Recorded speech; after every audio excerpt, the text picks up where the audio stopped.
Married with Channels podcast, a podcast of a married couple talking TV shows and movies sometimes. I'm Moose. I'm Jody. And this is recorded the day after our 14th anniversary. Oh, yay! Happy anniversary. Happy. For the record, I was talking to you. Yeah, you. Not to the general people who might also be celebrating an anniversary. If you are, happy anniversary to you. Sure. Wouldn't that be cool if somebody else celebrates the same wedding anniversary date as us? I'm sure there are people out there. 11-3. That's right. That's what's up. Here's to many more years of television watching with you. Exactly. And sometimes movies. The whole thing is brought to you by Honey. Go to joinhoney.com/married. Get the free plugin for your browser and save money on your purchases. I'll explain what I saved on here in a little bit.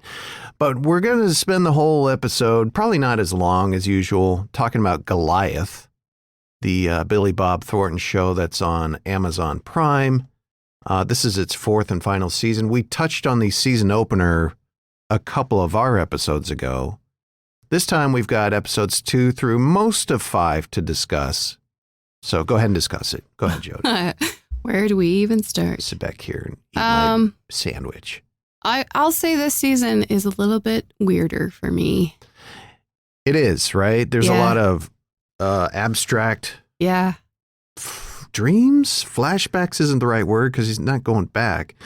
Like there's this recurring scenario where he's at an old Western train depot. Yeah. And he's got a sheriff badge on, and the Bruce Stern character shows up on horseback with some fellers.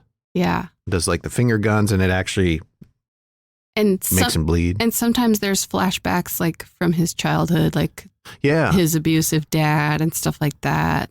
Sometimes like his daughter's there driving his car.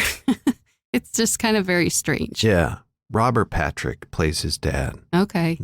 Who played the T-1000 in Terminator 2. Also the brother of Richard Patrick from Filter, the band. Oh, interesting. I did not know they were related. Yeah. So, so it's definitely kind of out there at times. All that's missing really is a scenario where some character has like a snake head or big butterfly wings and they shoot some beams out of their eyes. But some sci-fi stuff. You know, you like to think all that stuff is in purpose of the script and the narrative. So I'm going with it. I'm still trying to figure it out. But I think starting with episode 2, we start to see more of the plot unfold. You know, little bit. Where essentially this pharmaceutical company, this drug sales company, what do you call it? Drugstore? Pharmacy chain. And this distributor are all kind of in cahoots, you know, making dollar off of this addictive, essentially opioid. Yeah. And he is tasked by this law firm, which is tasked by the AG of California to sue them and get a couple billion out of them. Yep. But, you know, the threads are being pulled apart and you're starting to see that, well, the law firm headed by Jenna Malone is not, you know, altruistic. Yeah. You know, there's some ulterior motives there. They're trying to, you know, take a bath on this case so that they can get future work from the drug companies and et al. Also, they're in financial trouble. She comes out, you know, he kind of fishes for that and guesses. And right. She confirms that, you know, they're avoiding bankruptcy. And yeah, when her father passed, a lot of their clients left. Yeah. And it's very interesting. It's very tediously unfolding, and I like where it's going. Sure. The good thing about this show is it's in the name. It's called Goliath for a reason. It's essentially David versus Goliath, you know. Sure. And that is still the case here.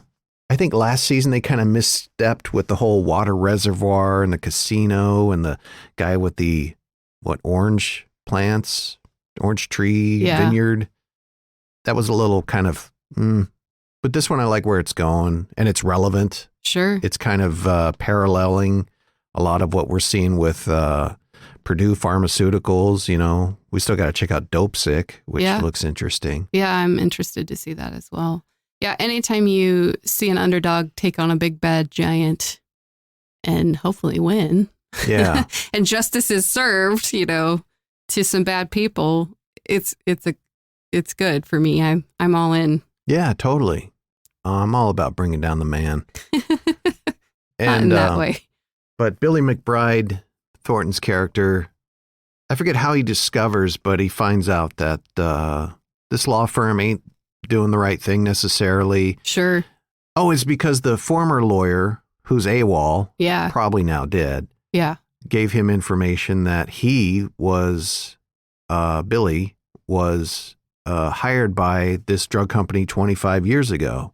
Yes. And because of that, he's not allowed to reveal certain information in this case. Yeah. Which brings up a whole new legal tactic, which I'm not surprised by, which now I'm like, okay, is every corporation doing that? And I'll play the audio clip. It's interesting. Like, this got very complex very quickly. Yeah. This story, all the little threads. Anyway, go ahead. Yeah, this is Billy McBride. We'll use his character's name. He in the hearing just starts spouting off about how, my law firm sucks. We're not going to take this settlement because they were there to confirm a settlement. I want to say 800 million, 600 million, 600 million. Yeah. So he's like going to flush it all away because, this is bullshit. He gets thrown into the clink for the night for contempt of court. And now he stands in front of a disbarment judge, and here's a little bit of that audio. Our ethics rules are meant to shield and protect our clients, but they've become weapons for the rich and powerful. Get to the point, Mr. McBride. Okay. My point is that one of the defendants in the case that I was dismissed from is Zacks Pharma. They're being sued for their role in the opioid epidemic. More specifically, their liability in the manufacture, marketing, and sale of a drug called Tramadol, which caused a public health crisis. And what I've discovered is 25 years ago, they hired me to review test results of a drug that they were hoping would be a non-addictive form of Tramadol, which means 25 years ago, they knew that Tramadol was highly addictive. Otherwise, they wouldn't develop another one, another version, a non-addictive one. They withheld this information every step of this case. They lied. Either defend your misconduct, Mr. McBride, or I'm cutting you off. That's fraud on the tribunal, pure and simple. Oh, that's it, Mr. McBride. Yeah, so he eventually gets disbarred, but he did that, took it to disbarment because Patty couldn't be there to hear what he had to say, but he had to put it on the record. So clever move to get himself, he's gotten himself disbarred, but it's on the record. Sure. So now it's admissible. And it's interesting. Like, this is a tactic. I'm not surprised, but it's so clever. What he's saying is corporations hire a bunch of the local law firms just for nilly-willy little cases or whatever. Yeah. So that if they do get a big whopper of a, we'll say, lawsuit against them, sure, they can't be called because it'd be a conflict of interest. Yep. That's crazy. It is kind of crazy. Clever. And you wonder, you do wonder if that is happening, Has to happen. And if anyone's a lawyer out there, please answer these questions for us. Yeah. That was kind of a little plot point, though. That was a sticky one for me. Like, would contempt of court lead right away to a disbarment hearing? I think he knew that he had to take it there. But is that realistic, though? Is it if a judge finds you in contempt of court and you go sit your little timeout in the penalty box there, does that lead to your license in question? No, automatically. I think in this case, he pushed it so that it would lead to a disbarment hearing. Oh. Like, he wanted to do that. He couldn't do it there because Patty was there. Mm-hmm. But he needed it on record. Mm-hmm. And I think even in that hearing, when they're about to settle the $600 million, didn't he ask for Patty to leave? Didn't he want her to leave the courtroom? I thought that happened. Oh, no. I have to go back and rewatch that. But he was forced to essentially get himself in contempt. Sure. And subject to a disbarment hearing because he needed that information on record. Yeah. And I think he needed the attorney general to hear it, too, because he invited her to come. Yeah, and she did. Yeah. Yeah. And then Brittany came back I like Brittany's character. I think Brittany's back. She's in town to help out. She's on her way back from San Fran. And he called in a favor from his old nemesis, William Hurt's character. I can't remember his name, but he was essentially the antagonist from season 1. Now William Hurt's character is dying of cancer, and he's kind of like, I got nothing to lose, and I want to see this big pharma, this big pharmaceutical company fucked him over. Yeah. As far as like medication, or maybe somebody he loved got hooked on their pill, and he wants to see them burn. I think it was him himself. He said it's taken like many years of my life as well, something like that. So that justifies him helping out Billy with getting him the documents from when he was an attorney for the Zacks Pharmaceutical. Yeah. Years ago. Donald Cooperman. He's from his previous law firm. If you remember in previous seasons. Yeah, that's what I said. He was the antagonist in season 1. Yeah. But now he's dying and wants to see this pharmaceutical company burn. So yeah, Billy, I'll help you out. Interesting. Yeah. So interesting legal stuff. Yeah. You've got some drama. We haven't seen his daughter yet, except for the flashback / hallucinations, we'll call them. There's some mystery and intrigue here, too, because there is someone that lives in Billy's neighborhood that is watching everyone. And I'm kind of surprised that Billy hasn't, caught on to him? Not caught on to him, but realized, why is this guy watching everybody? Who is he in this mix of players, Well, we know who he is.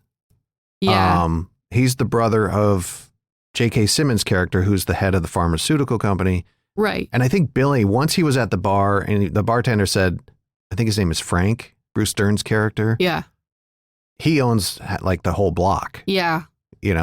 So right there, Billy probably knows, okay, this isn't just some lowlife who sits in the recliner perving out on people across the street in other apartments. Sure. This is a guy who's probably got some say or pull around town. So, I imagine his radar's up on that guy now, I would think. I don't know. As the audience, you're kind of led to believe that it's not. And so that was kind of a character miss for me. No, Billy is very, sorry.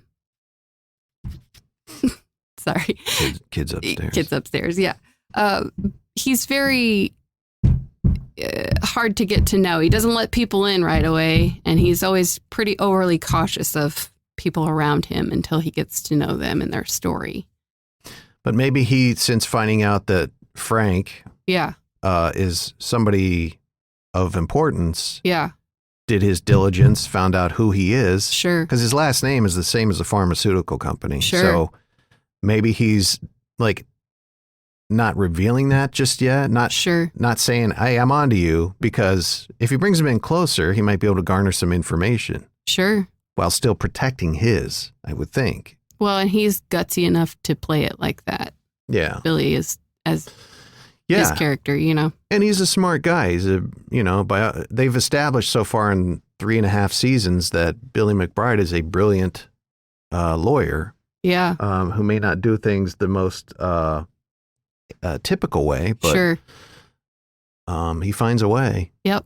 I hope he finds a way here. So I'm still invested. I will still watch this one. Yeah, no, the first episode, even 2, it was getting a little out there. Yeah. But now that the plot's starting to open up, we see what's going on. I'm willing to sit through the little old Western flashback hallucinations or whatever the hell they're called. His weird dreams. Yeah. And I love how this is set in San Francisco, because I don't think nearly as many shows take place in San Fran like they should. And I think probably it's gotten too costly to film there, if I had to guess. I know San Fran real estate is just crazy expensive. Sure. Second only to New York City. But yeah, I'm in there. I'm on board. I still like Goliath. Yeah. We'll go for a ride. All right. I think Billy Bob Thornton's, he may not be he's definitely not a character actor, but you're very drawn to him. He doesn't go outside the Billy Bob Thornton personality much in his roles. I think that's why it's believable, because he really only takes roles that are probably exactly like he is. Yeah. Like exactly how you would imagine him to be. Now, I could be way off. Maybe when the camera's cut, he's an entirely different person. But what's interesting is his very first, at least big role was, Matt and fried taters. Sling Blade. Oh. It was Sling Blade, where he played like a mentally touched, maybe homicidal character. Sure. And that was very much the epitome of character acting, accent, body, language, motivations. But since then, it seems like he's been playing just Billy Bob Thornton. And what I'm saying is that's okay. Yeah. I think we like just Billy Bob being Billy Bob Thornton. Sure. Because you're drawn to him. Yeah. Like he's got that it/presence thing on screen. Him and his wig. He's definitely wearing a wig. That is definitely a wig. Not judging. Yeah, I can't say. Right? I don't know. Anything else on Goliath? No. I like it. Go check it out. Nah, Chief. And check out the joinhoney.com/married website. Get that free plug-in for your browser and save money on purchases like I did for a dust cyclonic separator. Oh my God. Yeah. What is that? So they have these big $1,000, $2,000 devices for wood shops. Okay. That suck up the dust, Excellent. Or you can just attach something to your wet dry vac. Cool. And it has like a spiral cyclonic separator. Okay. So it doesn't clog up your wet dry vac's filter and, hurt the power of the vacuum. Gotcha. It just separates it and dumps it into its own separate bucket. So got that Honey plug-in, save money there, save like 20%. Sweet.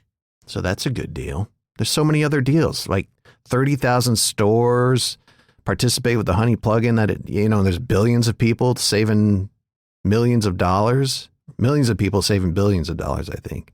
Is that how that goes? Saving a lot of money. I mean, lots. One way or the other, saving a lot of money with the Honey plug-in, and it helps us out. Go to joinhoney.com/married and get that free plug-in for your browser. PC, Mac, Chrome, Internet Explorer, Safari, it doesn't matter. Works on all of it. That's it for the Married with Channels podcast. My name's Moose. And I'm Jody. Make sure you follow us on Twitter @MarriedWChans. Give us a good rating on your podcast provider. That's always appreciated. Share. Tell your friends. Absolutely. Until next week, thank you for listening. And bye-bye. Bye.